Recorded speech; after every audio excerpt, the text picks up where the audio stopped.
Rebirth of secret devil lover episode 14। विध्वंस ने उसकी ये बात सुनी तो उसने पीहू को प्यार से अपनी गोद में लिया। पीहू अपने डैडी की मजबूत बाहों में पूरी तरह से सिमट गई और सुबकते हुए मासूमियत से बोली, मम्मा मम्मा। उसके मुंह से मम्मा शब्द सुनकर विध्वंस के एक्सप्रेशंस बदल गए, लेकिन उसने अपने आप को शांत रखा और पीहू के चेहरे पर हाथ फेरते हुए बोला, बेबी आप पहले मेरी बात सुनो, क्या आपको चॉकलेट मिल्कशेक पीना है? चॉकलेट मिल्कशेक का नाम सुनकर पीहू कुछ सेकंड तक विध्वंस को देखती रही और फिर दूसरे पल उसने अपना छोटा सा सिर ना में हिला दिया। ये देखकर विध्वंस ने वापस से कहा, तो फिर क्या आपको टैडी या सॉफ्ट टॉय से खेलना है? ये बात सुनकर भी पीहू ने अपना छोटा सा सिर ना में हिला दिया। तभी असिस्टेंट ने कहा, बॉस ये अभी सिर्फ और सिर्फ अपनी माँ को ही बुला रही है। मुझे लगता है कि कल से ये अपनी माँ दूर है तो इसलिए अब इसे अपनी माँ की याद आ रही है। आई थिंक अब तो हमें इसके मॉम डैड के बारे में पता लगाना चाहिए।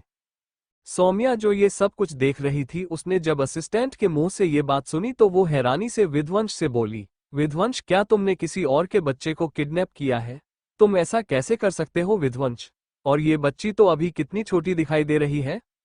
ये कहकर वो पीहू को देखने लगी, लेकिन पीहू की आंखों को देखते ही अचानक से सौम्या के भाव बदल गए और वो दूसरे पल विध्वंस की आंखों को देखने लगी। उसकी आंखों को देखकर सौम्या हैरान हो गई।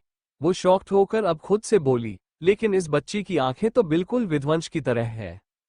लेकिन तभी उसके कानों में फिर से असिस्टेंट की आवाज गई, बॉस बताइए ना हम क्या करें?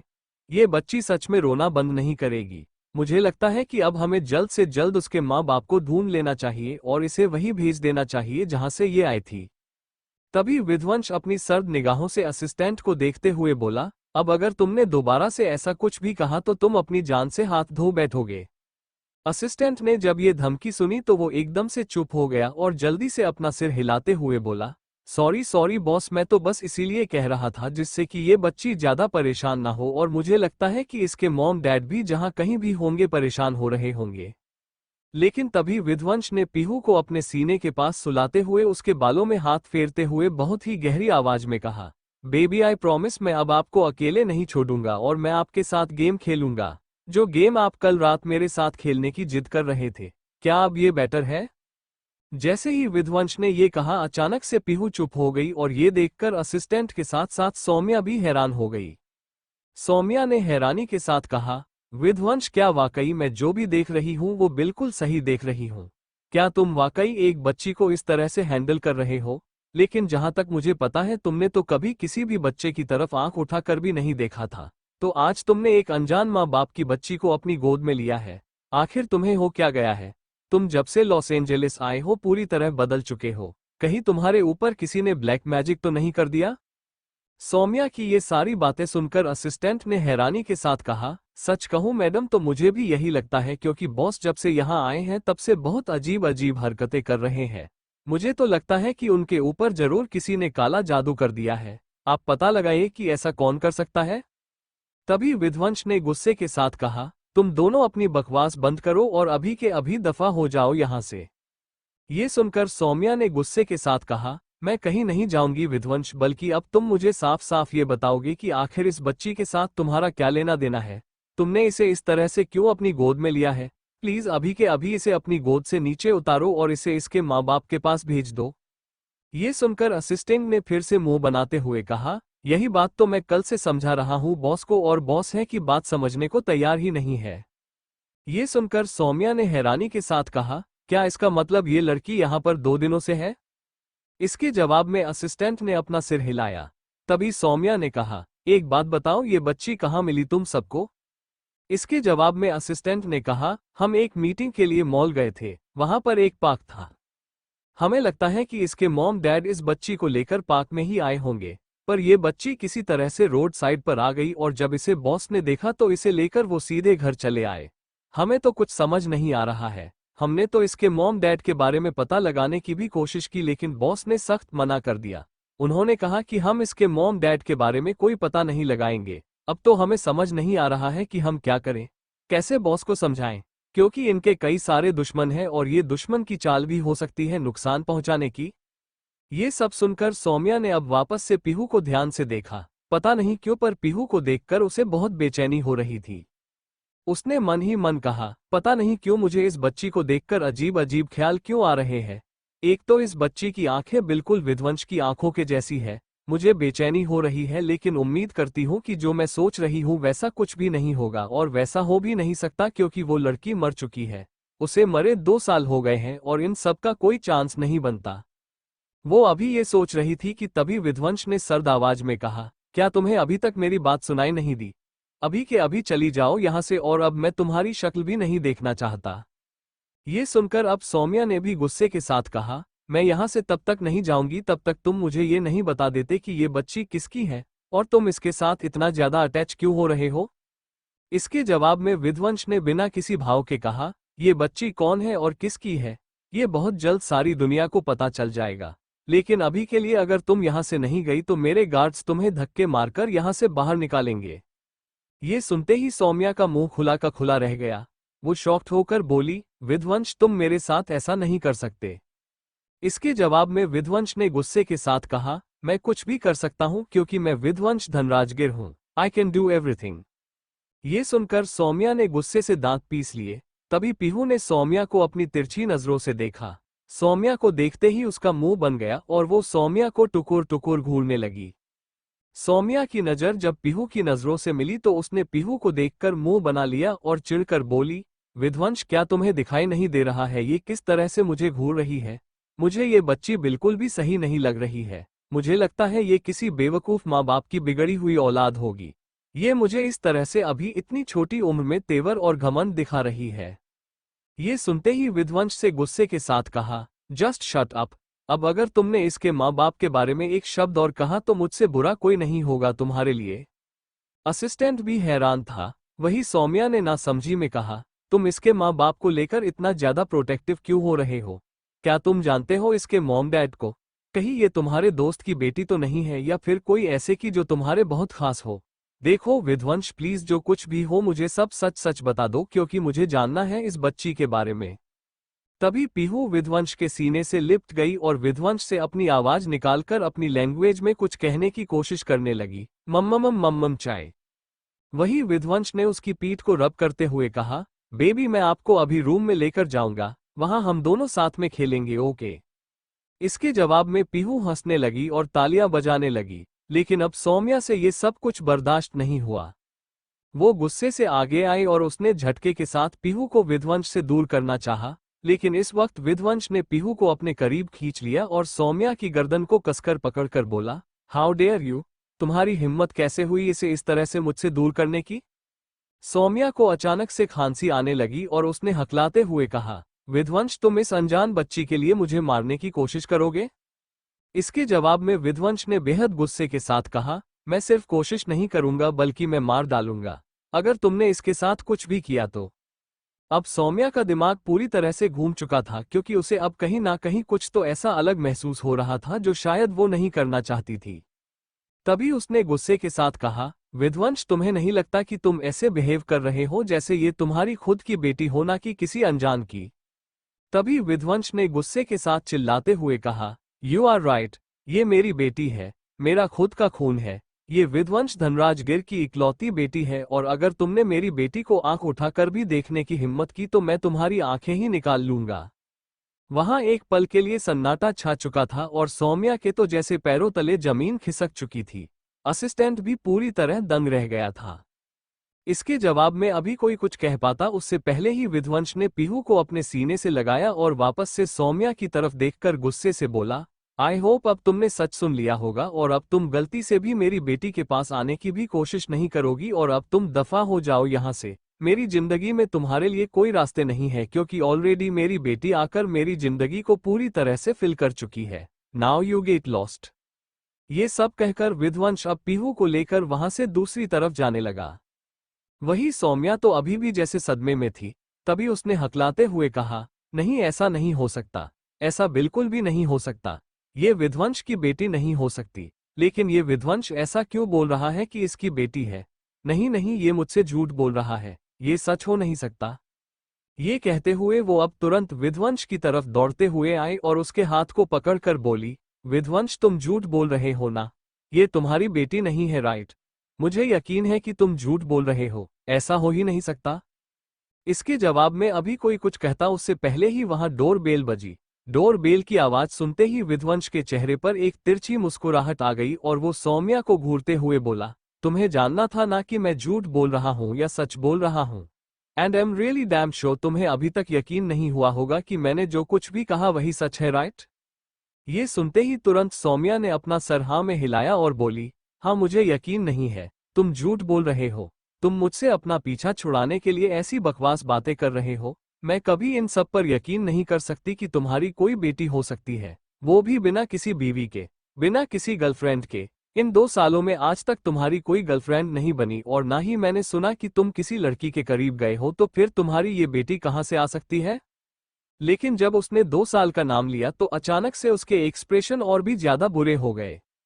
उसने मन ही मन हकलाते हुए कहा, 2 साल पहले ही तो वो अमानत नाम की लड़की मेरे विध्वंस की जिंदगी में आई थी और ये बच्ची भी लगभग 2 साल की दिख रही है। तो कहीं जो मैं सोच रही हूँ वो सच तो नहीं? नहीं, ऐसा नहीं हो सकता, ये झूठ है, पक्का ये झूठ है। वो तो इस बात पर यकीन करने के लिए तैयारी ही नहीं थी, जैसे वो ये सब कुछ सुनकर पागल ही हो गई हो। लेकिन तभी विध्वंस ने डोर की तरफ घूरते हुए कहा, मैं अभी तुम सबका शक दूर कर देता हूं। मैं तुम सबको प्रूफ के साथ बताऊंगा कि मेरी गोद में मौजूद ये बच्ची मेरी खुद की औलाद है। ये सुनकर अब सौम्या के पैर कांपने लगे। वही विध्वंस ने असिस्टेंट को घूरा और बोला, जाओ जाकर डोर ओपन करो। असिस्टेंट जो अभी भी सदमे में था विध्वंस की बात सुनकर जल्दी से उसने अपना सिर हिलाया और लगभग दौड़ते हुए डोर के पास गया। उसने जैसे ही डोर ओपन किया सामने एक सफेद कोट में डॉक्टर खड़े थे। डॉक्टर को देखते ही असिस्टेंट ने कहा, डॉक्टर आप यहाँ। इसके जवाब में डॉक्टर अभी कुछ कहते उससे पहले ही विध्वंस की गुस्से भरी आवाज आई, इन्हें मैंने यहाँ बुलाया है, इन्हें अंदर लेकर आओ। ये सुनते ही असिस्टेंट ने जल्दी से अपना सिर हिलाया और डॉक्टर सीधे असिस्टेंट के साथ अंदर आए। डॉक्टर के हाथ में इस वक्त एक फाइल थी। डॉक्टर ने विध्वंस को देखा और उन्होंने सीधे विध्वंस की तरफ उस फाइल को बढ़ाते हुए कहा, यह डीएनए टेस्ट की रिपोर्ट है। डीएनए टेस्ट का नाम सुनते ही वहां सभी हैरान हो गए और सबसे ज्यादा दंग तो सौम्या थी। उसे ऐसा लग रहा था जैसे उसकी जिंदगी ही पूरी तरह बर्बाद हो गई हो।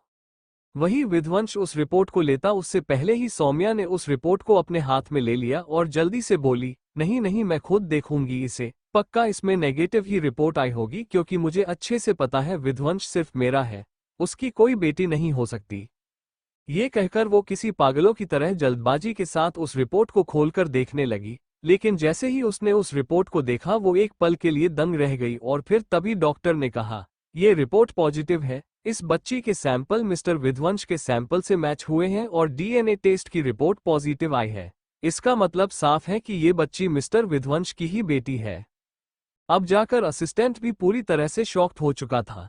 वही सौम्या के तो हाथ से वो रिपोर्ट फाइल ही छूट चुकी थी और वो 2 कदम पीछे लड़खड़ा गई। ये सब कुछ सुन रहे विध्वंस के चेहरे पर एक तिरछी मुस्कुराहट आ गई और उसने घमंड के साथ पीहू को पूरी तरह अपने सीने में छुपा लिया। ये कहकर वो किसी पागलों की तरह जल्दबाजी के साथ उस रिपोर्ट को खोलकर देखने लगी। लेकिन जैसे ही उसने उस रिपोर्ट को देखा वो एक पल के लिए दंग रह गई और फिर तभी डॉक्टर ने कहा, ये रिपोर्ट पॉजिटिव है। इस बच्ची के सैंपल मिस्टर विध्वंस के सैंपल से मैच हुए हैं और डीएनए टेस्ट की रिपोर्ट पॉजिटिव आई है। इसका मतलब साफ है कि ये बच्ची मिस्टर विध्वंस की ही बेटी है। अब जाकर असिस्टेंट भी पूरी तरह से शॉक्ड हो चुका था। वही सौम्या के तो हाथ से वो रिपोर्ट फाइल ही छूट चुकी थी और वो 2 कदम पीछे लड़खड़ा गई। ये सब कुछ सुन रहे विध्वंस के चेहरे पर एक तिरछी मुस्कुराहट आ गई और उसने घमंड के साथ पीहू को पूरी तरह अपने सीने में छुपा लिया।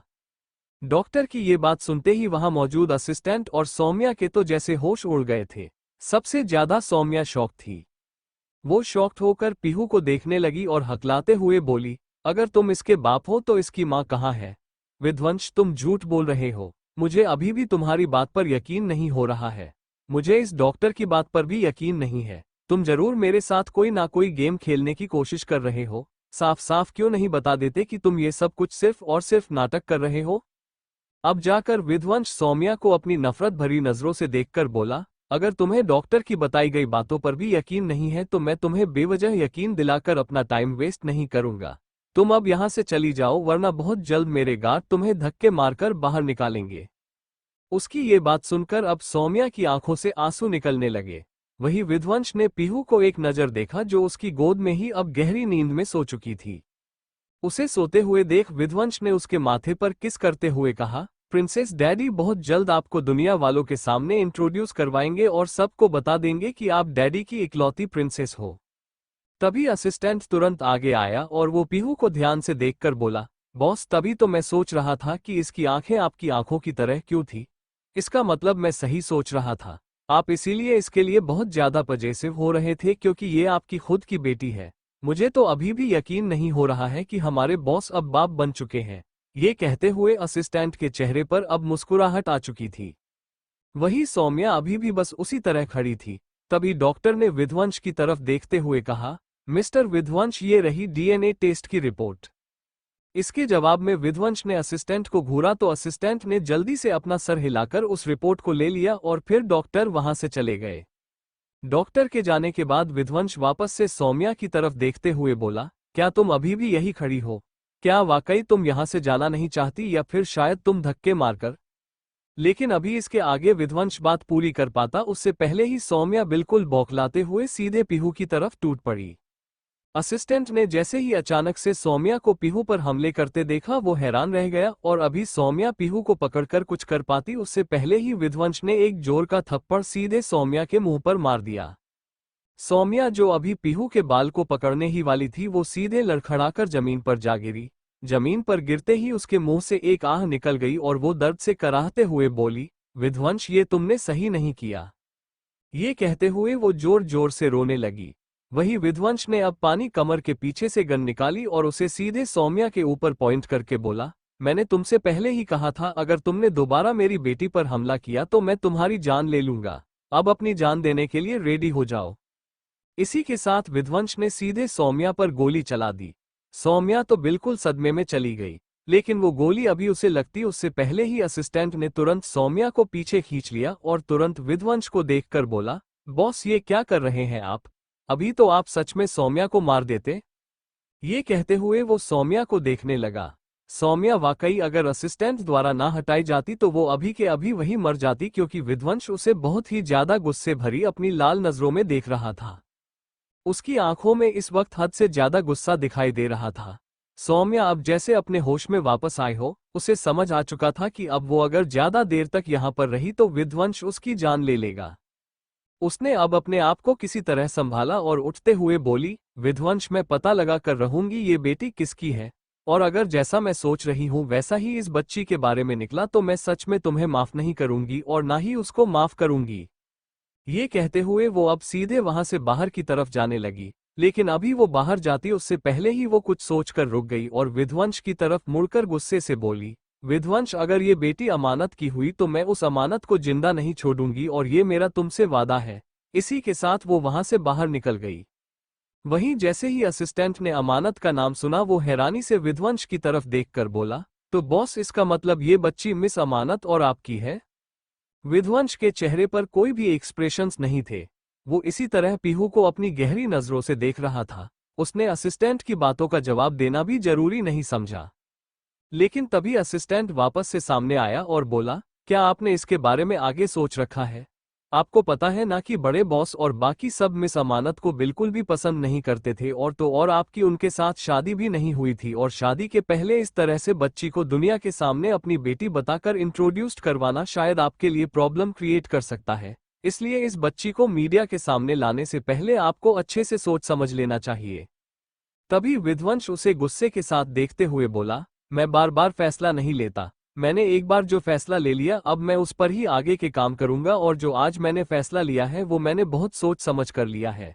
मैं अपनी बेटी को दुनिया वालों के सामने इंट्रोड्यूस जरूर करवाऊंगा और इसके लिए मुझे कोई नहीं रोक सकता, दुनिया की कोई भी ताकत नहीं। ये कहते हुए वो पीहू को लेकर सीधे अपने कमरे में चला गया। वही ये सारी बातें सुनकर असिस्टेंट ने खुद से कहा, ओह गॉड ये सब कुछ कितना उलझ गया है। मुझे तो कुछ समझ नहीं आ रहा है कि मैं क्या करूं।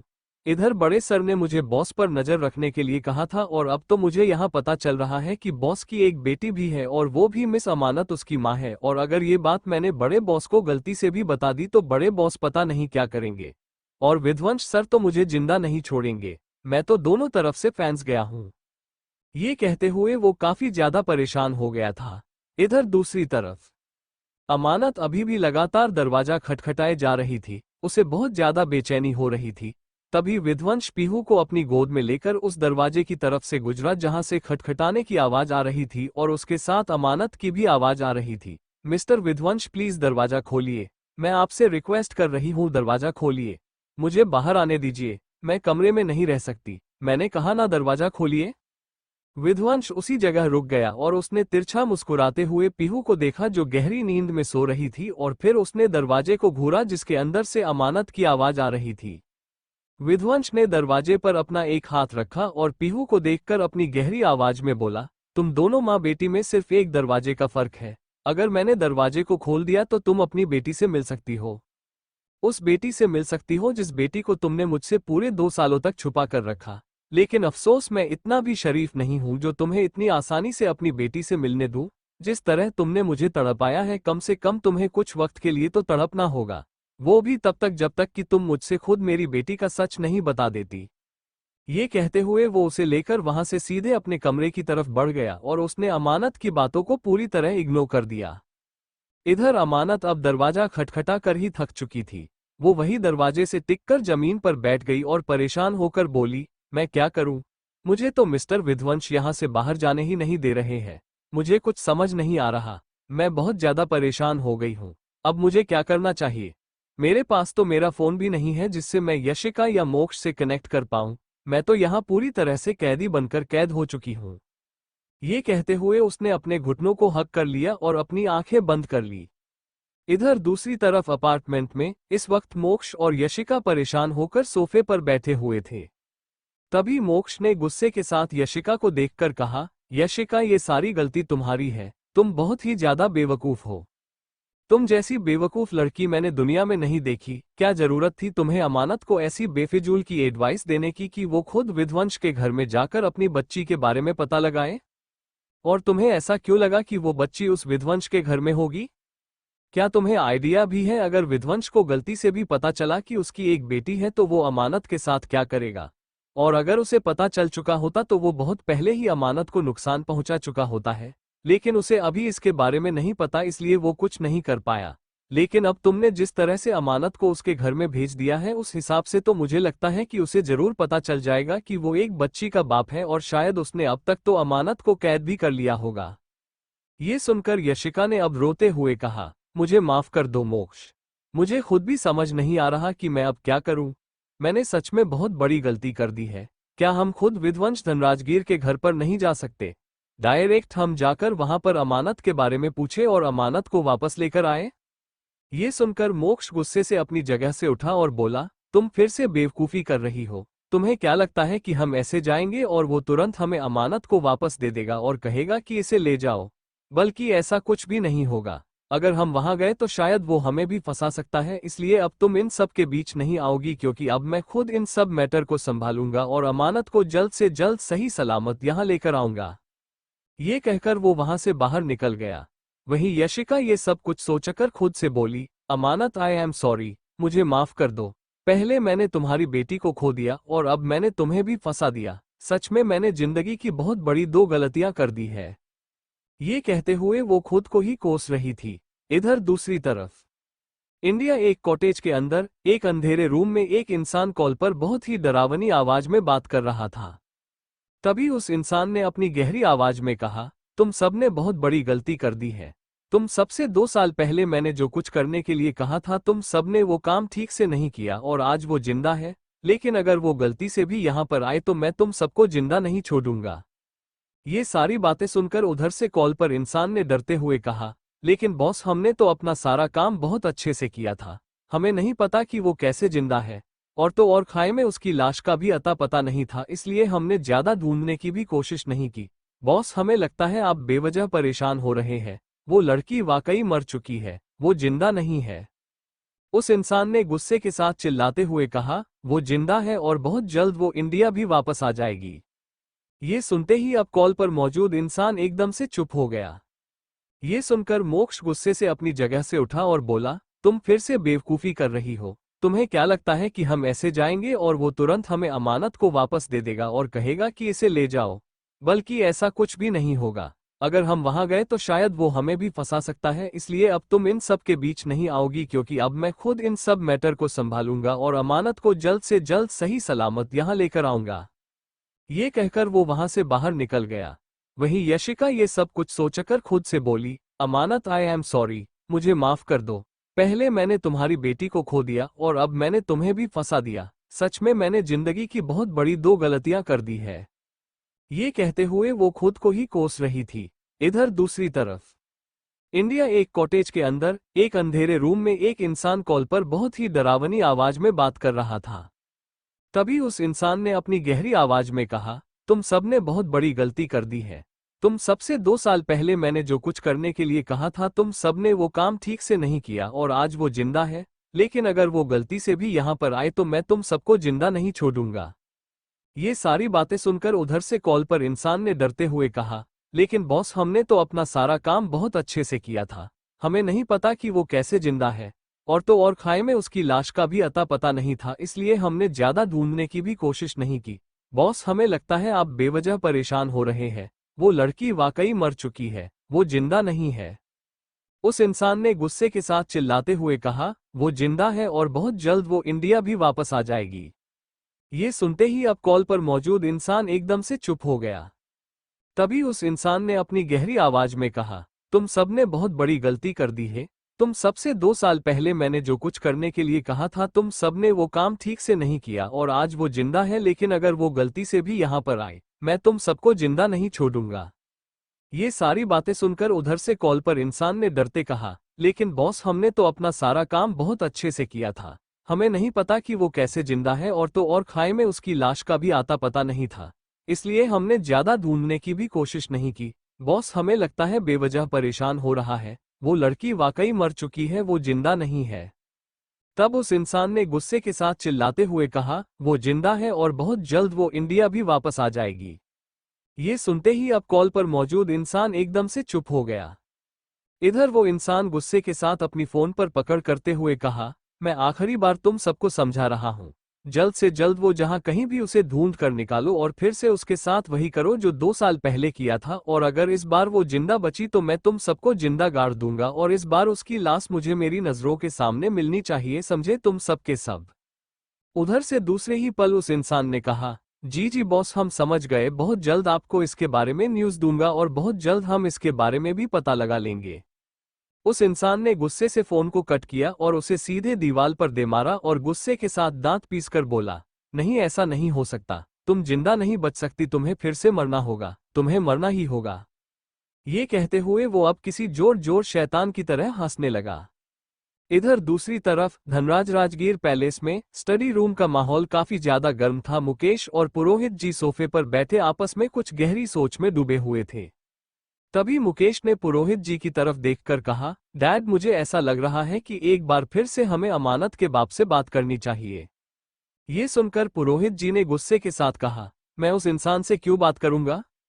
इसके जवाब में मुकेश जी ने कहा, मुझे लगता है कि अगर हम प्रणय मल्होत्रा से अमानत के बारे में बात करेंगे तो साथ हमें कुछ ऐसी चीज पता चल जाए जिससे हम अमानत के मौत की मिस्ट्री को सॉल्व कर सके। शायद वो हमसे कुछ ऐसी बातें बता दें जिससे हम इसके बारे में पता लगा सके कि अमानत का अपने पति के अलावा और किससे दुश्मनी थी।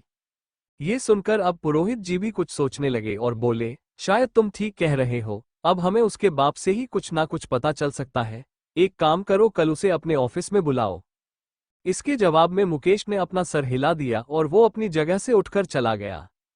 इधर पुरोहित जी उसके जाने के बाद खुद से बोले, मुझे ऐसा लग रहा है कि अमानत का कातिल कोई उसका अपना है, लेकिन वो कौन हो सकता है, बस यही पता लगाना है। इधर दूसरी तरफ राठौर विला में इस वक्त विराज सोफे पर बैठा लैपटॉप में काम कर रहा था।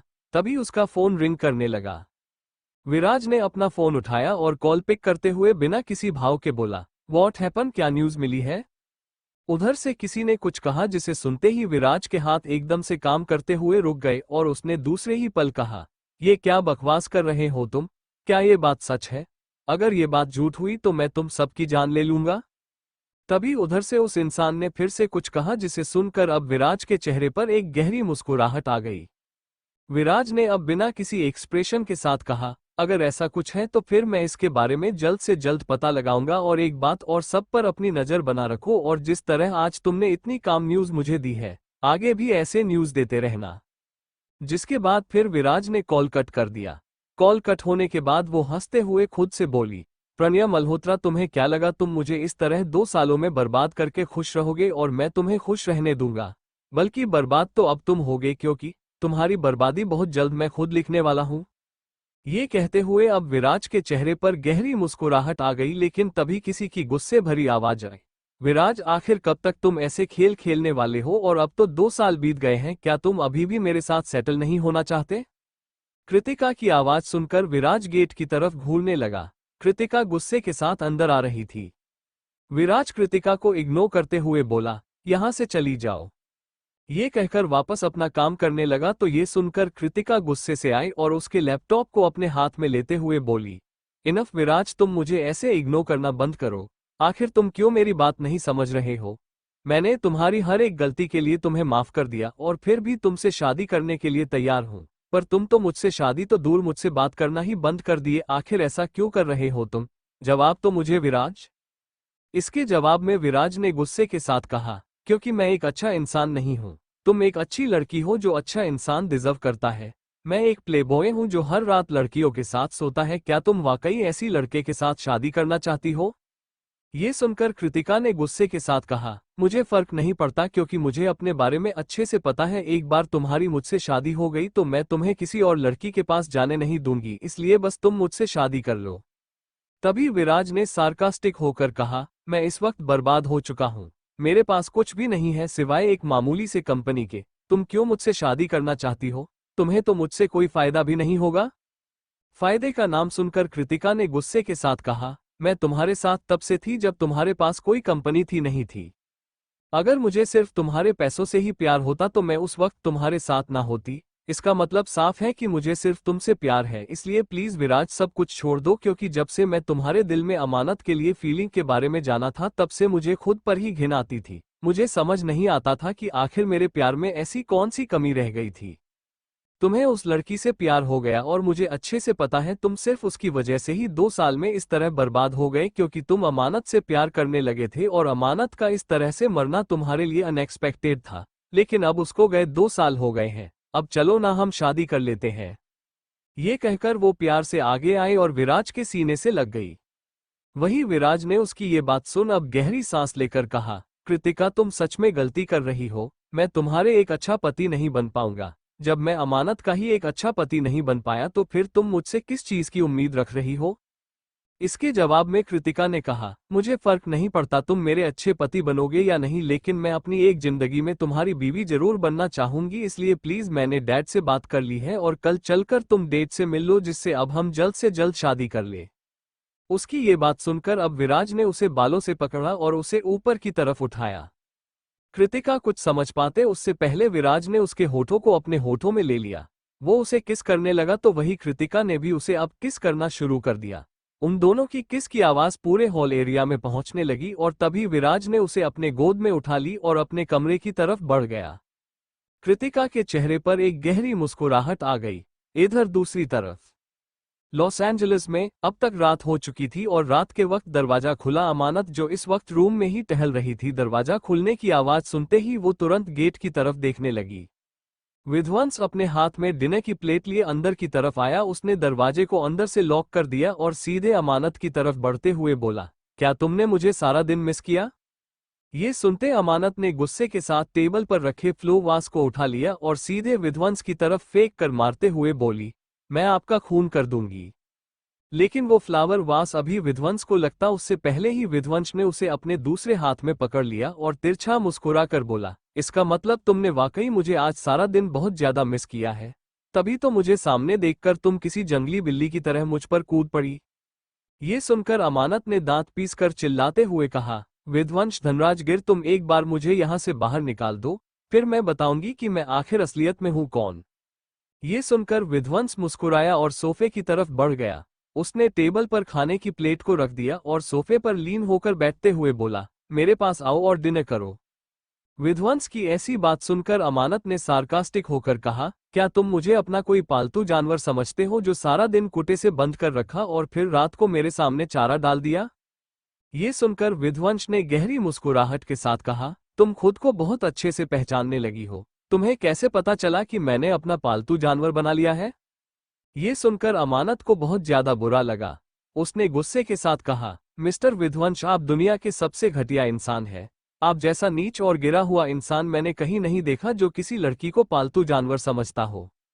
इसके जवाब में विध्वंस ने बोरियत से कहा, मैंने ये डायलॉग तुम्हारा बहुत बार सुन लिया है। अब मैं बोर हो चुका हूँ, इसलिए तुम कोई और डायलॉग यूज कर सकती हो, जैसे कि तुम्हें मुझसे प्यार है, तुम आज भी मुझे मिस करती हो और तुम आज भी मेरे लिए पागल हो और तुम आज भी मेरी जिंदगी में वापस आना चाहती हो और तुम मुझसे वो सच बताना चाहती हो जो तुमने 2 सालों तक मुझे छुपाया है। विध्वंस की ये सारी बातें सुनकर अमानत की आंखें एकदम से बड़ी हो गई, लेकिन उसकी आखिरी सच वाली बात सुनकर अमानत को एक अजीब सी बेचैनी हुई। उसने अपनी नजर चुराते हुए कहा, यह आपको गलतफहमी हो रही है कि मैं आपसे कोई सच्चाई छुपाया है, जबकि ऐसा कुछ है ही नहीं। तभी विध्वंस ने बिना किसी भाव के कहा, जो सच है वो तुम बहुत जल्द मुझे अपने मुंह से बताओगी, पर अभी के लिए मैं तुम्हें फोर्स नहीं करूंगा, क्योंकि मुझे पता है तुम्हें किस तरह से हैंडल करना है। अब मेरे पास आओ और डिनर करो, वरना आज रात का डिनर तुम बन जाओगी मेरा। विध्वंस ने जैसे ये बात कहा, अमानत की आंखें हैरानी से फैल गई और वो दूसरे पल हकलाते हुए बोली, नहीं, आप मेरे साथ कोई जोर जबरदस्ती नहीं करेंगे। अगर आपने मेरे साथ जबरदस्ती करने की कोशिश की तो मुझसे बुरा कोई नहीं होगा। तभी विध्वंस ने गुस्से के साथ कहा, और अगर अब तुमने मुझे अंडरस्टिमेट करने की कोशिश की या मेरे बातों को इग्नोर करने की कोशिश की तो मुझसे बुरा कोई नहीं होगा, इसलिए अगर तुम चाहती हो कि मैं तुम्हें छोड़ दूं तो तुम जल्द से जल्द डिनर कर लो। ये सुनकर अमानत गुस्से से विध्वंस की आंखों में देखने लगी। विध्वंस भी उसे गुस्से से ही देख रहा था, जिसे देखकर अब आखिर में अमानत ने गहरी सांस ली और धीरे धीरे करके वो सोफे के पास आई। उसने एक नज़र खाने को देखा, लेकिन जैसे उसने खाने को देखा वो एक पल के लिए दंग रह गई और शॉक्ड होकर विध्वंस को देखने लगी। तो वही विध्वंस के चेहरे पर एक शैतानी मुस्कुराहट आ गई। विध्वंस की ये सारी बातें सुनकर अमानत की आंखें एकदम से बड़ी हो गई, लेकिन उसकी आखिरी सच वाली बात सुनकर अमानत को एक अजीब सी बेचैनी हुई। उसने अपनी नज़र चुराते हुए कहा, यह आपको गलतफहमी हो रही है कि मैं आपसे कोई सच्चाई छुपाया है, जबकि ऐसा कुछ है ही नहीं। तभी विध्वंस ने बिना किसी भाव के कहा, जो सच है वो तुम बहुत जल्द मुझे अपने मुंह से बताओगी, पर अभी के लिए मैं तुम्हें फोर्स नहीं करूंगा, क्योंकि मुझे पता है तुम्हें किस तरह से हैंडल करना है। अब मेरे पास आओ और डिनर करो, वरना आज रात का डिनर तुम बन जाओगी मेरा। विध्वंस ने जैसे ये बात कहा, अमानत की आंखें हैरानी से फैल गई और वो दूसरे पल हकलाते हुए बोली, नहीं, आप मेरे साथ कोई जोर जबरदस्ती नहीं करेंगे। अगर आपने मेरे साथ जबरदस्ती करने की कोशिश की तो मुझसे बुरा कोई नहीं होगा। तभी विध्वंस ने गुस्से के साथ कहा, और अगर अब तुमने मुझे अंडरस्टिमेट करने की कोशिश की या मेरे बातों को इग्नोर करने की कोशिश की तो मुझसे बुरा कोई नहीं होगा, इसलिए अगर तुम चाहती हो कि मैं तुम्हें छोड़ दूं तो तुम जल्द से जल्द डिनर कर लो। ये सुनकर अमानत गुस्से से विध्वंस की आंखों में देखने लगी। विध्वंस भी उसे गुस्से से ही देख रहा था, जिसे देखकर अब आखिर में अमानत ने गहरी सांस ली और धीरे धीरे करके वो सोफे के पास आई। उसने एक नज़र खाने को देखा, लेकिन जैसे उसने खाने को देखा वो एक पल के लिए दंग रह गई और शॉक्ड होकर विध्वंस को देखने लगी। तो वही विध्वंस के चेहरे पर एक शैतानी मुस्कुराहट आ गई।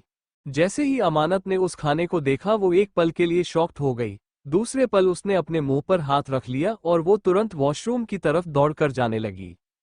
लेकिन तभी विध्वंस अपनी जगह से उठा और उसने सामने से अमानत का रास्ता रोक दिया।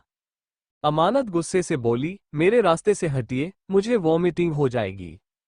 लेकिन इसके जवाब में विध्वंस तिरछा मुस्कुराकर बोला, लेकिन क्यों? मैं तो तुम्हारे लिए डिनर लेकर आया था। तुम्हें पहले डिनर कर लेना चाहिए, उसके बाद तुम्हें जो करना है वो करना। ये कहकर वो वापस से उसे डिनर की तरफ लेकर जाने लगा।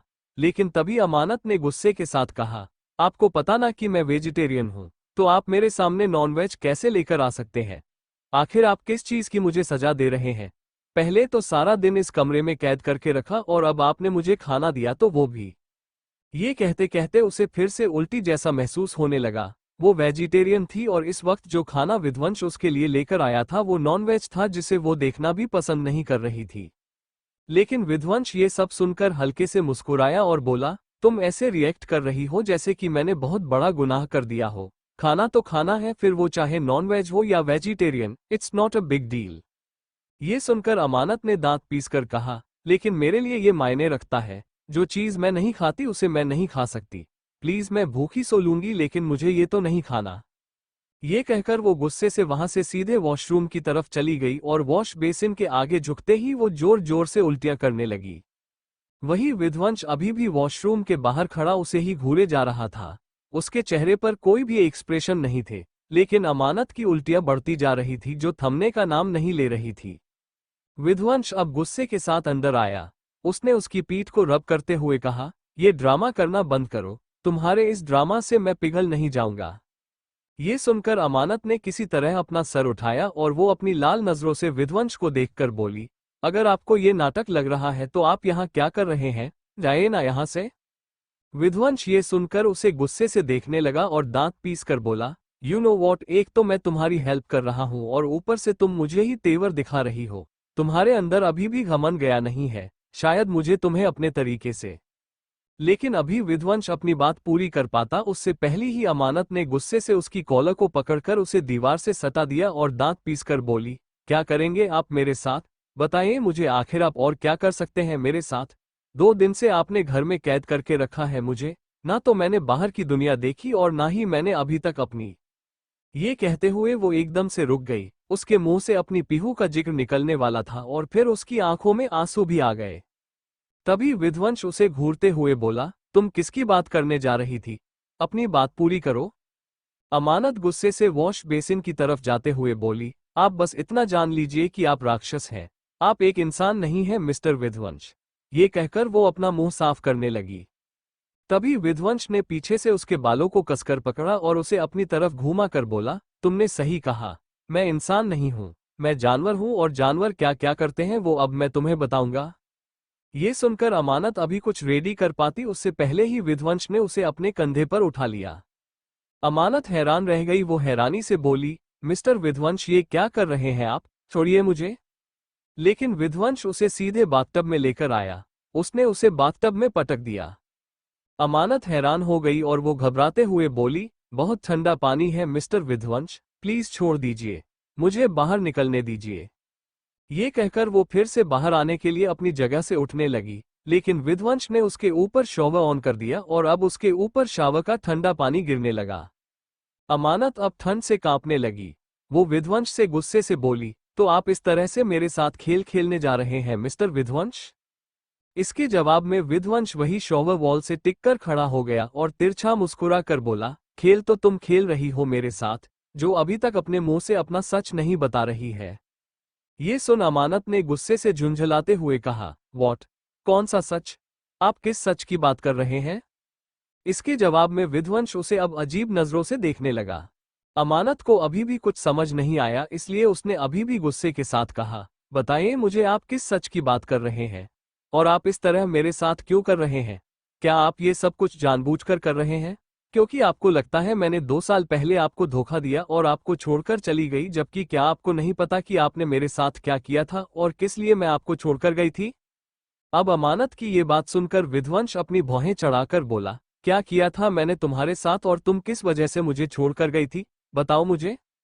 इसके जवाब में अमानत ने गुस्से के साथ कहा, वो आप थे जिन्होंने मेरे साथ गलत किया था, वो आप थे जिसकी वजह से मैं आपको छोड़कर गई थी। क्या आपको याद नहीं है, आपने अपने आदमियों को भिजवाया था मुझे मारने के लिए और उन सब ने तो मुझे ऑलमोस्ट मार ही डाला था। अगर मेरी किस्मत अच्छी ना होती तो मैं शायद बच भी ना पाती और शायद आज मैं जिंदा भी ना होती। उसकी ये बात सुनकर विध्वंस की अब जोर जोर से हंसी की आवाज उसके कानों में जाने लगी। अमानत ने जब विध्वंस को ऐसे हंसते देखा तो उसे कुछ समझ नहीं आया। उसने नासमझी में कहा, मिस्टर विध्वंस, मैं मजाक नहीं कर रही, मैं बिल्कुल सच कह रही हूँ। आपके आदमियों ने मुझे मारने की कोशिश की थी और उन्होंने ऐसा कहा था कि उन्हें आपने भिजवाया है क्योंकि अब आप मुझे अपने साथ नहीं चाहते और वो कह रहे थे कि आप ऐसा जानबूझकर कर रहे हैं। मैंने जब उनसे पूछा था कि आप तो मुझसे प्यार करते थे तो उन्होंने कहा कि आपने सिर्फ और सिर्फ प्यार का झूठा नाटक किया था। आप अपनी फैमिली के खिलाफ जाकर कभी मुझसे प्यार नहीं कर सकते थे और फिर आपने मुझे पहाड़ी में धक्का दे दिया था। तभी विध्वंस हंसते हंसते रुक गया और उसने अमानत को घूरते हुए कहा, क्या अच्छी स्टोरी बनाई है तुमने, एक्चुअली तुम्हें एक लेखक होना चाहिए। कंटेंट एडवर्टाइजमेंट का काम करना ही नहीं चाहिए था। लेकिन कोई बात नहीं, मैं तुम्हें राइटर बनने की भी अपॉर्चुनिटी जरूर दूंगा, तुम फिक्र मत करो। बहुत से मेरे ऐसे दोस्त हैं जो खुद भी एक लेखक है, मैं उनसे तुम्हें जरूर हायर करने के लिए कहूंगा। अमानत को समझ आ गया था कि विध्वंस उसकी बातों पर यकीन नहीं करेगा, इसलिए उसने अब विध्वंस को समझाने की कोशिश भी नहीं की। वो अब बाथटब से उठने लगी, लेकिन तभी विध्वंस ने उसे फिर से बाथटब में गिराया और गुस्से से बोला, जब तक मैं इजाजत ना दूं तब तक तुम यहां से कहीं बाहर नहीं जाओगी। ये सुनकर अब अमानत हैरान रह गई और हैरानी से बोली, मिस्टर विध्वंस, क्या आप पागल हो गए हैं? मैं ठंड से कांप रही हूँ, मुझे बाहर जाना है, मैं यहाँ पर और नहीं रह सकती। इसके जवाब में विध्वंस तिरछा मुस्कुराया और बोला, जैसे अभी तुमने कुछ देर पहले अपनी ये कहानी बताई है, इसी तरह दोबारा से कोई और कहानी सोच लो इसमें बैठे बैठे, लेकिन जब तक मैं इजाजत ना दूं यहां से बाहर मत निकलना।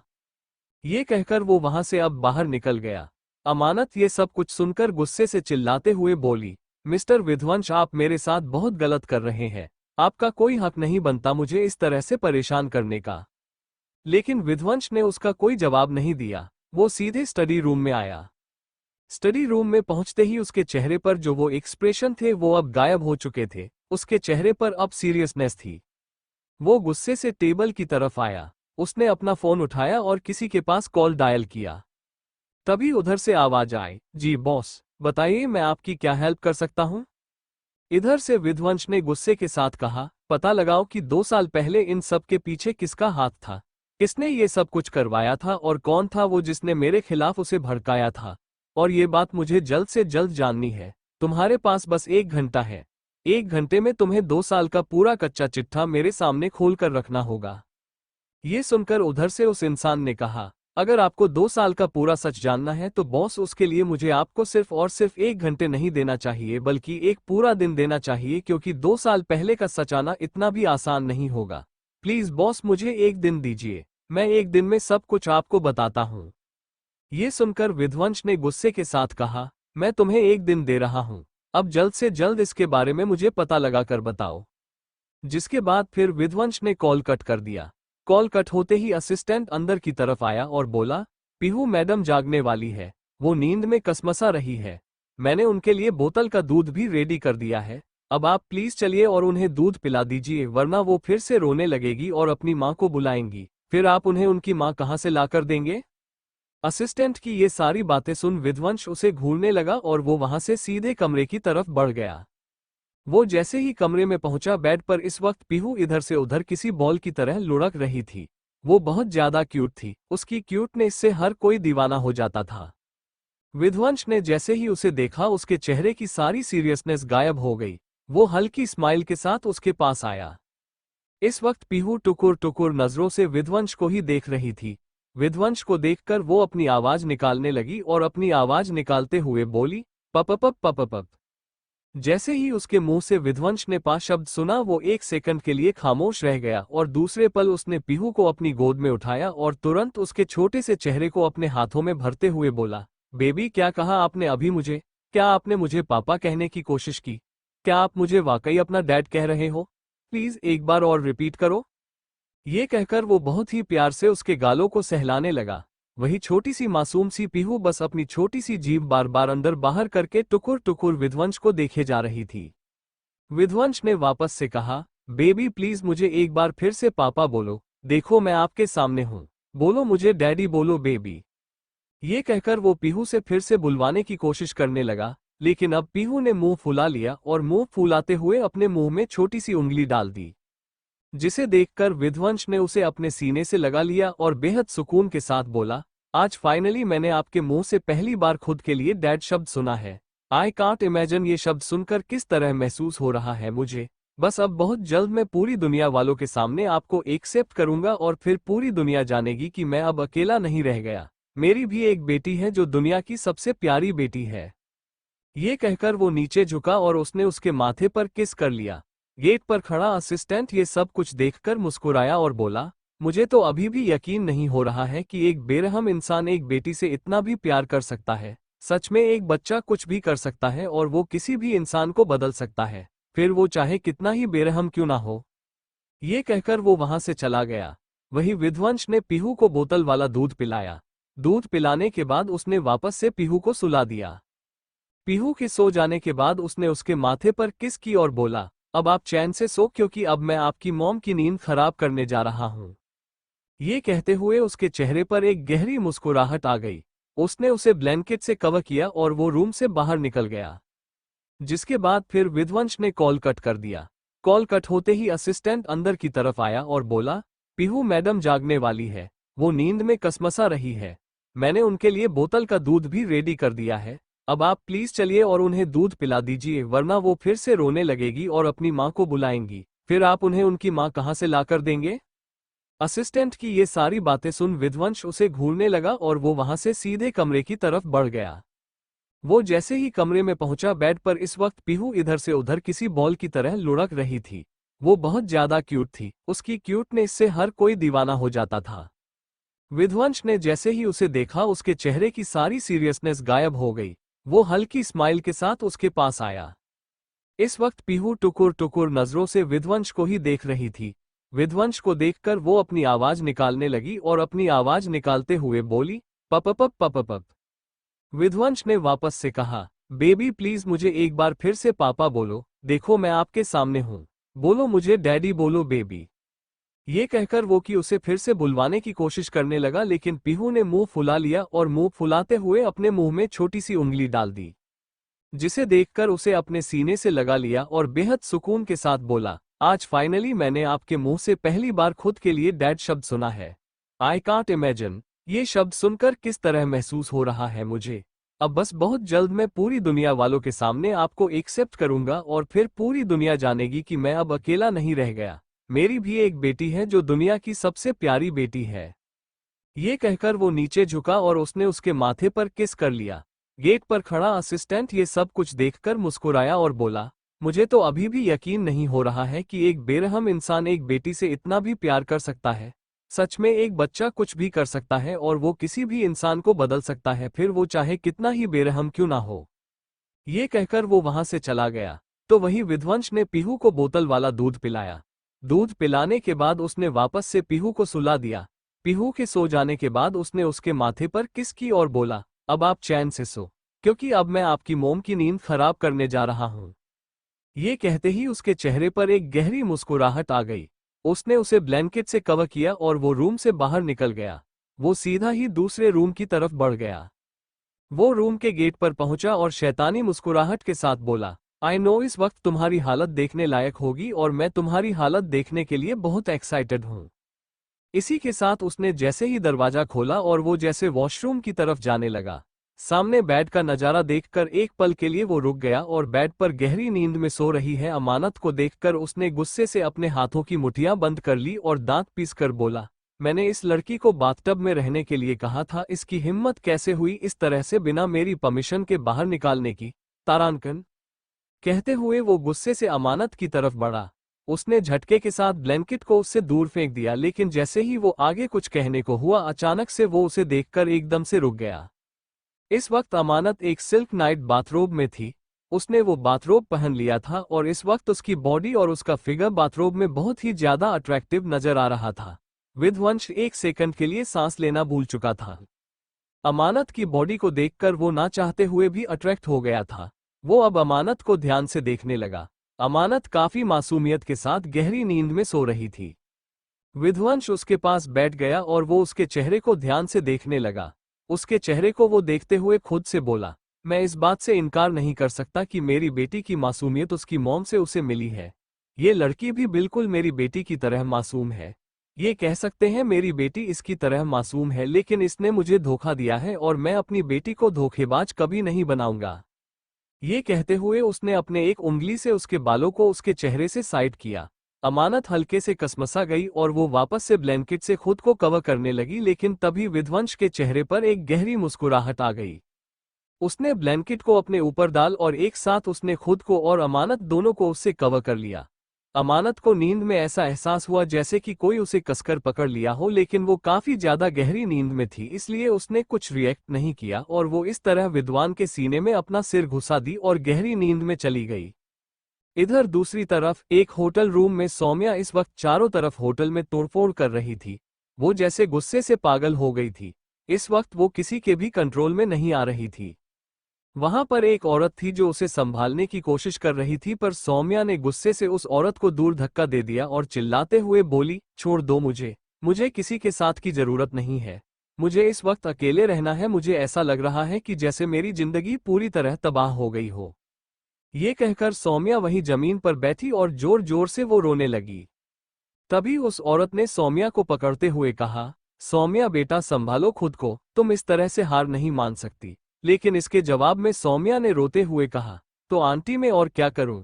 मैं हार चुकी हूं। मैंने आपसे बताया ना, इस वक्त वो अपनी बेटी के साथ खुश है और उस बेटी की मां मुझे लगता है वो अमानत है। अब मैं क्या करूंगी? मैं तो पूरी तरह से अपने विध्वंस की जिंदगी से जा चुकी हूं। वो तो मुझे देखना भी पसंद नहीं करता। उसने मुझे अपने घर से बाहर निकाल दिया। अब आप ही बताइए मैं क्या करूं? मेरे पास कोई दूसरा रास्ता नहीं बचा सिवाय अपनी जान देने का। मुझे लगता है कि अब मुझे सुसाइड कर लेना चाहिए। सुसाइड का नाम सुनते ही उसकी आंटी ने उसे गुस्से से अपनी तरफ घुमाया और बोली, चुप रहो तुम। सुसाइड बेवकूफ लोग करते हैं और तुम होशियार चालाक लड़की हो तो तुम्हें इस तरह से अपनी जान नहीं देना चाहिए, बल्कि तुम्हें तो उसे इंसान की जान ले लेनी चाहिए जिसने तुम्हारी जिंदगी ऐसी बर्बाद की। ये सुनकर सौम्या ने गुस्से के साथ कहा, ये आप क्या कह रही है? मैं अपने विध्वंस की जान कभी नहीं ले सकती। वो मेरा प्यार है, अगर वही नहीं रहेगा तो मैं जीकर क्या करूंगी? ये सुनकर उसकी आंटी ने उसे समझाते हुए कहा, बेटा मैं विध्वंस की जान लेने की बात नहीं कर रही हूँ। मुझे भी पता है अगर तुम उसकी जान ले लोगी तो फिर तुम भी जीकर क्या करोगी, पर मैं तो उस इंसान की जान लेने की बात कर रही हूँ जिसकी वजह से तुम्हारे साथ ये सब कुछ हुआ है। जैसे उसकी आंटी ने ये कहा, अचानक से सौम्या के एक्सप्रेशन बदल गए। उसने हैरानी के साथ कहा, आंटी क्या आप ये कहने की कोशिश कर रहे हैं कि मैं उस बच्ची को ही विध्वंस की जिंदगी से दूर कर दूं और उस अमानत का पता लगाऊं और उसे जान से मार दूं, जिससे कि वो दोनों ही विध्वंस की जिंदगी से चले जाएंगे और विध्वंस फिर से मेरा हो जाएगा? उसके जवाब में सौम्या की आंटी ने तुरंत कहा, हाँ बेटा मैं बस यही कहने की कोशिश कर रही हूँ कि तुम यही करो ना कि खुद की जान लो, क्योंकि जब तुम ये करोगी तभी तुम आगे बढ़ पाओगी, वरना इस तरह से तो तुम रोती रह जाओगी और वो लड़की पूरे धनराज खानदान की बहू बन जाएगी और उसकी बेटी उस खानदान का वारिस बन जाएगी और तुम कुछ भी नहीं कर पाओगी, बस सबका मुंह देखते रह जाओगी। उनकी सारी बातें सुनकर अब सौम्या की भी आंखों में चमक आ गई। सौम्या ने तुरंत कहा, आपने बिल्कुल ठीक कहा, अब मैं उसे इंसान को ही मार डालूंगी जिसने मेरी खुशियां तबाह की है, लेकिन सबसे पहले मुझे पता लगाना होगा कि वो लड़की है कहाँ, क्योंकि अगर उसकी बेटी विध्वंस के पास है तो मुझे लगता है कि बहुत जल्द वो लड़की भी विध्वंस के पास आ जाएगी और उसके पास आने से पहले मैं उसे मार डालूंगी। सौम्या की बात सुनकर अब उसकी आंटी भी साथ ही शैतानी तरीके से मुस्कुराने लगी और सौम्या के चेहरे पर भी एक मुस्कुराहट आ गई। इधर दूसरी तरफ सुबह का वक्त था और एक होटल रूम में इस वक्त विराज पुरोहित और मुकेश के सामने बैठा हुआ था। वो दोनों को घूरते हुए बोला, आप दोनों ने मुझे यहाँ मिलने के लिए क्यों बुलाया है? क्या आप दोनों को पता नहीं है कि मैं आप दोनों का दुश्मन हूँ, क्योंकि आपके खानदान के बेटे की वजह से ही मेरी बीवी मुझसे दूर हुई है। तभी मुकेश ने गुस्से के साथ कहा, मेरे विध्वंस पर इल्जाम लगाना बंद करो, बल्कि हमें तो शक है कि तुमने ही अपनी बीवी को मारा है और इस तरह इल्जाम लगा रहे हो दूसरों पर। ये सुनकर विराज गुस्से से अपना हाथ टेबल पर पटक कर बोला, ये नामुमकिन है। मैं उससे प्यार करने लगा था और उसके दूर जाने के बाद मुझे इस बात का एहसास हुआ। मैं उसे कभी मारने के बारे में नहीं सोच सकता। हाँ मैंने उसके साथ बेशक बहुत गलत किया। मैंने उसे कभी प्यार से ट्रीट नहीं किया और कभी उसके रहते हुए मैंने उसे प्यार का एहसास नहीं दिलाया, लेकिन मैंने कभी उसे मारने की कोशिश भी नहीं की और ना ही कभी किसी को उसे नुकसान पहुंचाने दिया है। इसके जवाब में पुरोहित जी ने गुस्से के साथ कहा, अगर ऐसी बात है तो तुमने अपनी बीवी को मेरे बेटे के पास क्यों भेजा था? तुमने क्यों अपनी बीवी से कहा था कि वो मेरे विध्वंस के करीब जाए? क्या इसी तरह के पति हो तुम? क्या एक पति अपनी बीवी का इस तरह सौदा करता है? तुम्हें तो शर्म आनी चाहिए खुद को पति कहने पर। ये सुनकर विराज ने गुस्से के साथ कहा, हाँ हाँ मुझे पता है मैंने बहुत गलत किया है और यही मेरी सबसे बड़ी गलती है। मुझे ऐसा नहीं करना चाहिए था। मुझे अपनी बीवी को कभी इस तरह से किसी दूसरे मर्द के पास नहीं भेजना चाहिए था और सच कहूं तो इस बात का अफसोस मुझे आज भी होता है। आज भी मैं इसी तकलीफ में जीता हूं कि क्यों मैंने पैसे की लालच में इतना अंधा हो गया था कि मैं अपनी बीवी का सौदा कर दिया। अगर मैंने उसका सौदा नहीं किया होता तो आज शायद मेरी बीवी मेरे पास होती। ये सुनकर मुकेश ने अब गहरी सांस लेकर कहा, देखो जो बीत गया उसे हम वापस नहीं ला सकते, लेकिन इस वक्त हमें तुम्हारी मदद की जरूरत है। मदद का नाम सुनकर विराज ने गुस्से के साथ कहा, मैं आप सबकी कोई मदद नहीं करूंगा और वैसे भी मैं आप सबकी क्या ही मदद करूं। मैं इस वक्त खुद ही बर्बाद हो चुका हूं। मेरे पास कुछ भी नहीं है जिससे कि मैं आप सबकी कोई मदद कर सकूंगा, इसलिए दोबारा से मुझे कभी अपने पास मत बुलाएगा। ये कहकर वो जैसे ही अपनी जगह से उठने को हुआ तभी इस वक्त पुरोहित ने गुस्से के साथ कहा, हमें अमानत के कातिल के बारे में पता लगाना है और हमें शक है कि जरूर उसका कोई अपना ही उसका कातिल है। जैसे ही पुरोहित जी ने ये कहा अचानक से विराज के चलते कदम रुक गए और वो हैरानी से उनकी तरफ मुड़ा और बोला, व्हाट, ये आप क्या कह रहे हैं? इसके जवाब में पुरोहित जी ने कहा, हाँ मैं बिल्कुल ठीक कह रहा हूँ, हमें शक है कि कोई अपना ही है जिसने अमानत का खून किया है और इसके बारे में हमें तुम्हारी हेल्प चाहिए क्योंकि एक तुम ही हो जो उसके बारे में सब कुछ अच्छे से जानते हो और उसकी फैमिली से जुड़ी सारी बातें भी अच्छे से जानते हो। तो अब सबसे पहले तुम मुझे उसकी फैमिली से जुड़ी सारी बातें बताओ, उसके बाद ही हम कुछ डिसीजन लेंगे।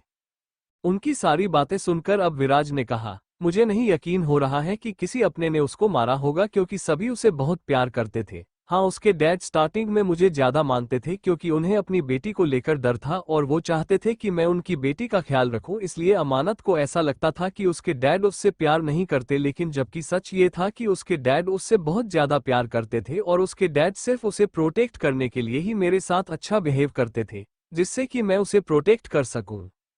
ये सब सुनकर मुकेश ने अब शक करते हुए कहा, अगर उसका बाप उससे बहुत प्यार करता था और उसकी फैमिली भी उससे प्यार करती थी तो फिर ऐसा कौन हो सकता है जिसने उसे मारने की साजिश की होगी, क्योंकि उसे अमानत के बारे में सब कुछ पता था। इनफैक्ट विध्वंस से जुड़ी भी बातें उसे पता थी, तो ये कोई ना कोई अपना ही हो सकता है। ये सुनकर अब विराज ने भी कुछ सोचकर कहा, जहां तक मुझे पता है उसकी पूरी फैमिली उससे बहुत प्यार करती थी, यहां तक कि अभिराज जो उसका सौतेला भाई था वो भी उसे पर अपनी जान देता था, लेकिन मुझे वो अभिराज बिल्कुल भी पसंद नहीं था, इसलिए मैं भी हमेशा अमानत को अभिराज के खिलाफ भड़काया करता था। पर असलियत तो ये थी कि अभिराज भी उससे बहुत प्यार करता था और उसकी सारी बातें मानता था। इनफैक्ट अभिराज तो उसके लिए मुझसे भी लड़ाई करता था, इसलिए वो मुझे खास पसंद नहीं था। जैसे ही अभिराज का नाम विराज ने लिया अचानक से पुरोहित और मुकेश दोनों एक दूसरे को देखने लगे और उनके दिमाग में कुछ अब आने लगा। इधर विराज ने जब उन दोनों को इस तरह से शांत पाया तभी उसके दिमाग में भी कुछ आया और उसने तुरंत कहा, एक मिनट, कहीं आप दोनों ऐसा तो नहीं सोच रहे हैं कि अभिराज अमानत का सौतेला भाई है, तो जरूर उसने ही अमानत का खून किया हो? विराज ने जैसे ही ये कहा पुरोहित और मुकेश दोनों ही अब उसे शौक होकर देखने लगे और वही विराज के एक्सप्रेशन भी अब बदल चुके थे। उनकी सारी बातें सुनकर अब विराज ने कहा, मुझे नहीं यकीन हो रहा है कि किसी अपने ने उसको मारा होगा क्योंकि सभी उसे बहुत प्यार करते थे। हाँ, उसके डैड स्टार्टिंग में मुझे ज्यादा मानते थे क्योंकि उन्हें अपनी बेटी को लेकर डर था और वो चाहते थे कि मैं उनकी बेटी का ख्याल रखूं, इसलिए अमानत को ऐसा लगता था कि उसके डैड उससे प्यार नहीं करते, लेकिन जबकि सच ये था कि उसके डैड उससे बहुत ज्यादा प्यार करते थे और उसके डैड सिर्फ उसे प्रोटेक्ट करने के लिए ही मेरे साथ अच्छा बिहेव करते थे जिससे कि मैं उसे प्रोटेक्ट कर सकूं। ये सब सुनकर मुकेश ने अब शक करते हुए कहा, अगर उसका बाप उससे बहुत प्यार करता था और उसकी फैमिली भी उससे प्यार करती थी तो फिर ऐसा कौन हो सकता है जिसने उसे मारने की साजिश की होगी, क्योंकि उसे अमानत के बारे में सब कुछ पता था। इनफैक्ट विध्वंस से जुड़ी भी बातें उसे पता थी, तो ये कोई ना कोई अपना ही हो सकता है। ये सुनकर अब विराज ने भी कुछ सोचकर कहा, जहां तक मुझे पता है उसकी पूरी फैमिली उससे बहुत प्यार करती थी, यहां तक कि अभिराज जो उसका सौतेला भाई था वो भी उसे पर अपनी जान देता था, लेकिन मुझे वो अभिराज बिल्कुल भी पसंद नहीं था, इसलिए मैं भी हमेशा अमानत को अभिराज के खिलाफ भड़काया करता था। पर असलियत तो ये थी कि अभिराज भी उससे बहुत प्यार करता था और उसकी सारी बातें मानता था। इनफैक्ट अभिराज तो उसके लिए मुझसे भी लड़ाई करता था, इसलिए वो मुझे खास पसंद नहीं था। जैसे ही अभिराज का नाम विराज ने लिया अचानक से पुरोहित और मुकेश दोनों एक दूसरे को देखने लगे और उनके दिमाग में कुछ अब आने लगा। इधर विराज ने जब उन दोनों को इस तरह से शांत पाया तभी उसके दिमाग में भी कुछ आया और उसने तुरंत कहा, एक मिनट, कहीं आप दोनों ऐसा तो नहीं सोच रहे हैं कि अभिराज अमानत का सौतेला भाई है, तो जरूर उसने ही अमानत का खून किया हो? विराज ने जैसे ही ये कहा पुरोहित और मुकेश दोनों ही अब उसे शौक होकर देखने लगे और वही विराज के एक्सप्रेशन भी अब बदल चुके थे। पुरोहित और मुकेश अब एक दूसरे को देखने लगे, वहीं विराज भी उन्हें देख रहा था। तभी विराज उन दोनों को देखते हुए गुस्से से बोला, अगर आप दोनों ऐसा सोच रहे हैं कि अभिराज ने अमानत को मारने की कोशिश की है तो आप दोनों गलत सोच रहे हैं। अभिराज ऐसा कुछ भी नहीं कर सकता क्योंकि वो तो उससे बहुत प्यार करता है। इनफैक्ट उसने अमानत के लिए हमेशा से मुझसे लड़ाई की। मैंने तो बहुत बार उसे अपने साइड में करने की कोशिश भी की थी। इनफैक्ट मैंने उसे लालच भी दिया था। मैंने ये भी कहा था कि अगर वो मेरे साइड आ जाएगा तो उसे मल्होत्रा खानदान की सारी जमीन जायदाद में दिलवाने में उसकी हेल्प करूंगा। लेकिन इन सब के बावजूद भी उसने कभी इस बात के लिए हाँ नहीं कहा और हमेशा से वो मुझे दुश्मन समझता रहा। इसलिए अगर आप सब ऐसा सोच रहे हैं तो आप सब गलत सोच रहे हैं। तभी मुकेश ने भी तुरंत कहा, हाँ तुमने बिल्कुल ठीक कहा, मैं अभिराज के ऊपर ऐसे शक कर ही नहीं सकता। अभिराज विध्वंस का दोस्त है और मैं उसे काफी सालों से जानता हूँ। उसने हालांकि मुझे अपनी बहन से रिलेटेड बातें बताई थी, पर उस वक्त वो बहुत ज्यादा अपनी बहन को लेकर परेशान था। मैं कभी उस पर शक नहीं कर सकता। इसके जवाब में विराज भी अब चुप हो गया। लेकिन तभी पुरोहित ने कहा, हम इसके बारे में अब बाद में बात करेंगे, अब मुझे चलना होगा। ये कहकर उसने एक नज़र मुकेश को देखा और वहां से बाहर निकल गया। वहीं विराज उन्हें जाते हुए देखता रहा। आखिर में उसने खुद से कहा, आखिर अमानत को किसने मारा होगा? अब मुझे भी लगता है पता लगाना होगा। ये कहते हुए वो भी वहां से सीधे बाहर की तरफ चला गया। इधर दूसरी तरफ अगली सुबह अमानत को ऐसा महसूस हुआ जैसे वो किसी की बाहों में बुरी तरह जकड़ी हुई है। उसने धीरे धीरे करके अपनी आंखें खोली। उसने जब अपनी आंखें खोली तो उसके चेहरे के बिल्कुल सामने विध्वंस था। विध्वंस को देखकर एक पल के लिए अमानत हैरान हो गई। उसे महसूस हुआ कि इस वक्त विध्वंस ने उसे अपनी बाहों में जकड़ रखा है।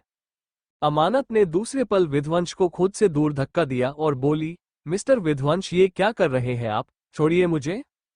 विध्वंस की आंखें खुल गई और वो उसे इस तरह खुद से दूर करते देख अपनी भौहें चढ़ाकर बोला, कल तो तुम खुद मुझसे चिपक रही थी और अब मुझे इतना दूर कर रही हो जैसे कि मैं कोई गंदगी हूं।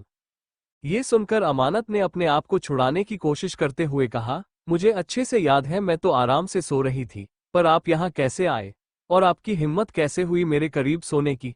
मैंने आपसे कहा था ना कि आप मेरे आसपास भी नहीं आएंगे। ये कहकर वो उठने को हुई, लेकिन इस वक्त विध्वंस ने उसे गुस्से से पकड़कर खींच लिया और उसे बेड पर गिराते हुए उसके ऊपर आते हुए बोला, यू नो वॉट, ये जितने तेवर तुम मुझे दिखा रही हो, आज तक किसी ने मुझे इतने तेवर नहीं दिखाए और इन सब के लिए मैं तुम्हें सजा दे सकता हूँ। एक बार फिर से सजा का नाम सुनकर अमानत ने फ्रस्ट्रेट होकर कहा, बंद कीजिए अपनी ये सजा वाली बातें। मैं थक गई हूँ सुनकर आपकी सजा वाली बातें। आखिर अगर आपको इतनी प्रॉब्लम है मुझसे तो आप मुझे छोड़ क्यों नहीं देते? मैं यहाँ से चली जाऊंगी और आई प्रॉमिस मैं कभी आपको अपनी शक्ल भी नहीं दिखाऊंगी। ये सुनकर विध्वंस के चेहरे पर शैतानी मुस्कुराहट आ गई। उसने कहा, ऐसे कैसे जाने दूं तुम्हें? अभी तो तुम्हें मैंने टॉर्चर करना शुरू किया है। अगर इतनी आसानी से मैं तुम्हें जाने दूंगा तो फिर टॉर्चर करने का पूरा मजा किरकिरा हो जाएगा। ये सुनकर अमानत ने गुस्से के साथ कहा, तो आप मुझसे मजे ले रहे हैं? इसके जवाब में विध्वंस ने तिरछा मुस्कुराते हुए कहा, ऑफ कोर्स मैं तुमसे मजे ही तो ले रहा हूं, आखिर और तुम मुझे क्या दे सकती हो? क्या है तुम्हारे अंदर जो तुम मुझे दे सकती हो? उसकी ये बात सुनकर अमानत ने दांत पीसकर कहा, अगर मेरे अंदर कुछ भी नहीं है तो आप क्यों मेरे पीछे पड़े हुए हैं? आप मुझे छोड़ दीजिए ना, वैसे भी मुझे यहाँ रहने का कोई शौक नहीं है। ये कहकर वो गुस्से से उठी और वहां से जाने को हुई, लेकिन तभी उसे बाहर से कुछ आवाज सुनाई देने लगी। वो आवाज काफी तेज थी और उन आवाजों को वो जान पहचान रही थी, जिसे सुनते ही वो हैरान हो गई। वही विध्वंस के कानों में जब वो आवाजें गई तो उसके एक्सप्रेशंस भी बदल गए। उसने गुस्से के साथ कहा, यहाँ पर कौन आया है? ये कहते हुए वो बेड से उठा और सीधे बाहर की तरफ निकल गया। इधर अमानत ने दरवाजा खुलते हुए देखा तो वो भी बिना देर किए तुरंत दरवाजे से बाहर निकल गई और सीधे नीचे की तरफ जाने लगी। इधर विध्वंस गुस्से के साथ नीचे आया। वहां मोक्ष खड़ा था और इस वक्त कुछ गार्ड मोक्ष को अंदर आने से रोक रहे थे। मोक्ष को देखते ही विध्वंस के एक्सप्रेशन पूरी तरह खराब हो गए। उसने गुस्से के साथ कहा, हाउ डेयर यू, तुम्हारी हिम्मत कैसे हुई यहां आने की? मोक्ष जो अंदर आने की कोशिश कर रहा था लेकिन गार्ड उसे रोक रहे थे। विध्वंस की आवाज सुनते ही उसने विध्वंस को देखा और गुस्से से चिल्लाते हुए बोला, विध्वंस, धनराजगिर कहाँ छुपा कर रखा है तुमने मेरी गर्लफ्रेंड को? अभी के अभी उसे बाहर निकालो। उसके मुंह से अमानत के लिए गर्लफ्रेंड सुनकर विध्वंस ने अपनी आंखें बंद कर ली। उसके माथे की नसें गुस्से से दिखने लगी थी, जैसे वो अपने आप को बुरी तरह कंट्रोल करने की कोशिश कर रहा हो। उसने वापस अपनी आंखें खोली और बोला, क्या तुम अब मेरे हाथों मरना चाहते हो? क्या तुम चाहते हो कि मैं अभी के अभी तुम्हें जिंदा यही दफन कर दूं? ये सुनकर मोक्ष ने हंसते हुए कहा, तुम क्या मारोगे मुझे? तुम्हारी कोई औकात नहीं है कि तुम मुझे मार सको। लेकिन जब तक मैं अपनी गर्लफ्रेंड को नहीं देख लूंगा और उसे यहाँ से नहीं लेकर जाऊंगा तब तक तो तुम मेरा कुछ बिगाड़ नहीं पाओगे। ये सुनकर अब विध्वंस शैतानी मुस्कुराहट के साथ बोला, तुम्हें अपनी जिंदगी पर कुछ ज्यादा यकीन है, लेकिन यही इंसान की सबसे बड़ी गलती होती है। उसे अपनी जिंदगी से इतना प्यार नहीं करना चाहिए क्योंकि ये जिंदगी है जो कभी भी धोखा दे सकती है, जैसे कि आज तुम्हारी जिंदगी तुम्हें धोखा देने जा रही है। इसी के साथ विध्वंस ने कमर के पीछे से गन निकाली और उसे सीधे मोक्ष की तरफ पॉइंट कर दिया। वही जब मोक्ष ने गन को देखा तो वो मुस्कुराते हुए बोला, तुम्हें क्या लगता है मैं इस खिलौने से डर जाऊंगा? ये सुनकर विध्वंस तिरछा मुस्कुरा दिया और बोला, तुम इस गन से नहीं डरोगे, लेकिन इस गन से अभी जो गोली निकलेगी और जब तुम्हारे सीने के आर पार होगी तब तुम जरूर डरोगे, क्योंकि अच्छे अच्छों के गन को देखने के बाद पसीने छूट जाते हैं। ये सुनकर मोक्ष गुस्से से चिल्लाते हुए बोला, अमानत कहाँ है? तुमने कहाँ छुपा कर रखा है उसे? उसे अभी के अभी मुझे दे दो, वरना मुझसे बुरा कोई नहीं होगा। ये सुनकर विध्वंस अपनी भौहें चढ़ाकर कहा, क्या तुम्हें अपनी गर्लफ्रेंड से इतना प्यार है कि तुम उसे ढूंढते हुए यहां तक चले आए? इसके जवाब में मोक्ष ने गुस्से के साथ कहा, हाँ, मैं तुम्हारी तरह नहीं हूं जो अपनी गर्लफ्रेंड को मारने की कोशिश करे। गर्लफ्रेंड तो क्या, तुमने तो उसे कुछ समझा ही नहीं था। लेकिन तुम फिक्र मत करो, मैं उसका बहुत अच्छे से ख्याल रखता हूं और इन 2 सालों में मैंने उसे बहुत अच्छे से संभाल लिया है और वो पूरी तरह से मेरी हो चुकी है। तुम चाहकर भी उसे मुझसे छीन नहीं सकते, इसलिए अब चुपचाप उसे मुझे वापस कर दो, वरना तुम सोच नहीं सकते तुम्हारे साथ क्या होगा। तभी वहां पर एक गोली चली। मोक्ष ने दूसरे ही पल अपना सिर दूसरी तरफ घुमा दिया क्योंकि वो गोली मोक्ष के सिर के आर पार होने वाली थी। अमानत जो अभी उधर आ ही रही थी, उसने जैसे ही ये नजारा देखा उसके पैरों तले जमीन खिसक गई। वो जोर से चिल्लाते हुए बोली, मिस्टर विध्वंस, ये क्या कर रहे हैं आप? अमानत की आवाज सुनते ही मोक्ष तुरंत दूसरी तरफ देखने लगा। वही विध्वंस ने जब उसकी आवाज सुनी तो उसके एक्सप्रेशन गुस्से में बदल गए। वो मुड़ा और अमानत को देखकर बोला, तुम्हारी हिम्मत कैसे हुई नीचे आने की? चुपचाप रूम में चली जाओ। लेकिन अमानत गुस्से से विध्वंस की तरफ आई और बोली, बिल्कुल भी नहीं। आप मुझे हमेशा के लिए कैद करके नहीं रख सकते और आपकी हिम्मत कैसे हुई मोक्ष को मारने की? आप इसे कैसे मार सकते हैं? आपके सीने में दिल है भी या नहीं? ये कहकर वो गुस्से से चिल्लाए। विध्वंस ने उसके बालों को पीछे से कसकर पकड़ते हुए कहा, नहीं है मेरे सीने में कोई भी दिल, मैं बेदिल हूँ, पत्थर दिल इंसान हूँ मैं। क्या और कुछ सुनना है तुम्हें? और अगर हो गया हो तुम्हारा तो अभी के अभी चली जाओ यहाँ से, वरना मैं इसकी यही के यही जान ले लूंगा। ये कहकर उसने फिर से गोली चला दी।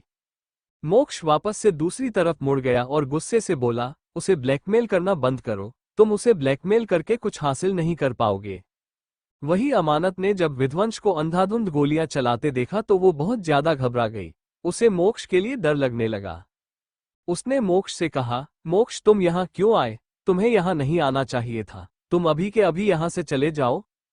लेकिन मोक्ष ने गुस्से के साथ कहा, मैं यहाँ तुम्हें लेने आया हूँ, जब तक मैं तुम्हें वापस नहीं लेकर जाऊंगा तब तक मैं यहाँ से कहीं भी नहीं जाऊंगा। उसकी ये बात सुनकर अब अमानत ने परेशान होकर विध्वंस से कहा, मिस्टर विध्वंस, मैं आपसे रिक्वेस्ट कर रही हूँ, प्लीज मोक्ष को छोड़ दीजिए, उसे जाने दीजिए, उसकी इन सब में कोई गलती नहीं है। तभी विध्वंस ने गुस्से के साथ कहा, उसकी गलती है और उसकी बहुत बड़ी गलती है।